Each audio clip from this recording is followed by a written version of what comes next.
Alors le terme complotisme, il est utilisé par mes soins pour désigner ceux qui, à droite, considèrent que l'essentiel des actions du pouvoir vise à attaquer le peuple ou à lui cacher des vérités. Je sais parfaitement que ce terme complotisme, il est piégé, puisque c'est évidemment un élément de langage employé par les médias dominants, tout ce qui est la sphère politiquement correcte, pour discréditer ceux qui se posent de légitimes questions.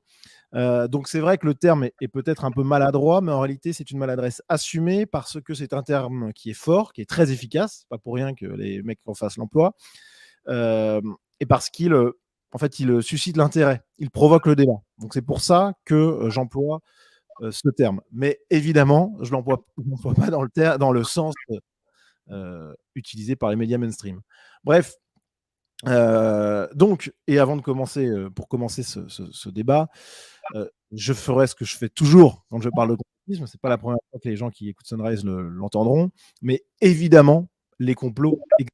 Enfin, c'est une évidence historique. Enfin, voilà, on y reviendra sûrement, mais c'est une évidence absolue que les complots existent.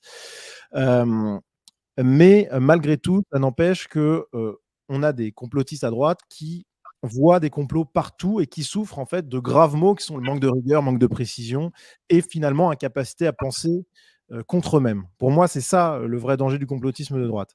En réalité, les complotistes n'ont pas toujours tort dans leurs conclusions, mais ils ont toujours tort dans leur méthode. C'est-à-dire, en gros, qu'ils sont paresseux et contrairement à ce qu'ils croient, ils refusent de questionner leurs croyances.